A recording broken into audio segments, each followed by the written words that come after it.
Imagine, the year is 1924. The world still trembles in the shadow of war and uncertainty. Yet two brave men set their sights on the highest point on Earth, Mount Everest. George Mallory, the famed mountaineer, once said, "Because it is there." Beside him, a young engineer full of promise, Andrew Irvine. Together, they climbed into legend. And then, they vanished. Did they reach the summit, or did the mountain keep its secret? Join me as we step back in time to uncover the mystery that has haunted the mountaineering world for nearly a century. After the failure of the first expedition in 1922, when a devastating avalanche claimed the lives of 7 Sherpa climbers, the mountaineering world refused to give up. In 1924, a new expedition was formed, led by some of the bravest men of their time. Among them, George Mallory stood out, experienced and driven by a deep passion for climbing. He had taken part in the previous attempt. He once told his wife, "We won't come back alive." Yet he was determined to try again. By his side was Andrew Irvine, a young engineer chosen to carry a new oxygen system, a cutting-edge but largely untested technology. The team faced unimaginable challenges: brutal weather, treacherous terrain, and a lack of the modern equipment we rely on today.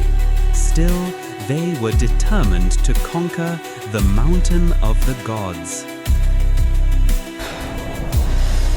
On the morning of June 8, 1924, under a rare, clear blue sky on Everest, Mallory and Irvine departed from their final camp at an altitude of 8,150 meters. Carrying heavy equipment, including oxygen tanks and ropes, they began their final push toward the summit.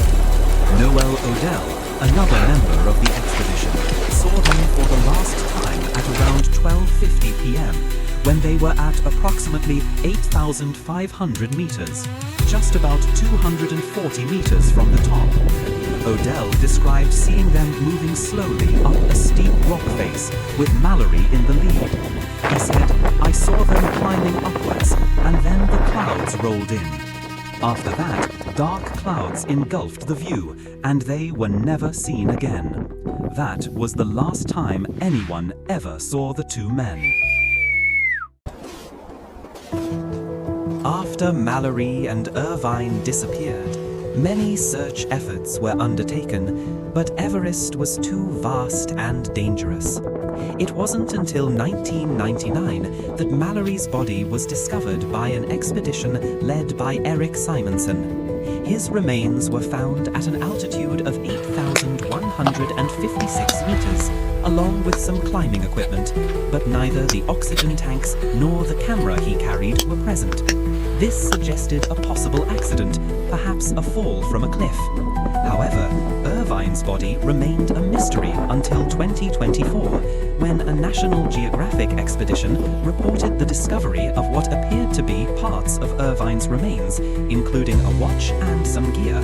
The fact that Irvine's body was found at a lower altitude than Mallory's suggests they may have met their ends at different locations or at different moments during the climb. These discoveries have rekindled hope of finally solving the mystery.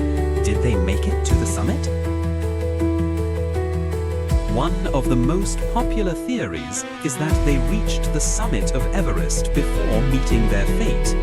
The reasoning is that Odell saw them at a high altitude, and with their climbing speed, they might have continued to the summit within a few hours.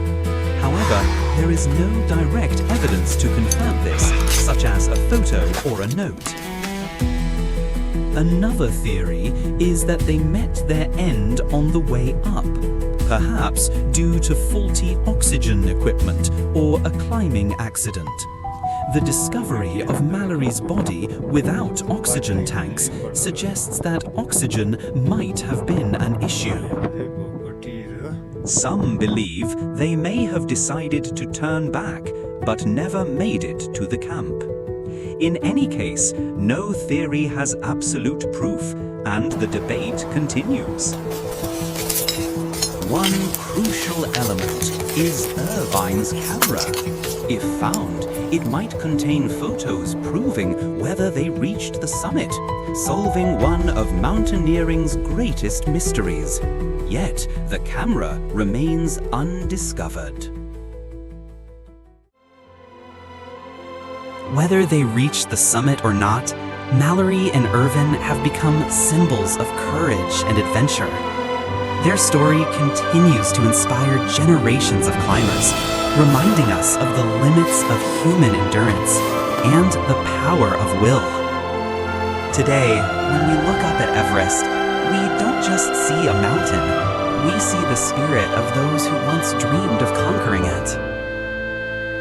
As Jake Norton, a modern climber, once said, Mallory and Irvine were pioneers, and we follow in their footsteps. Perhaps it was simply because it was there, and that is what made Everest a symbol of courage, limits of human endurance, and because it is there.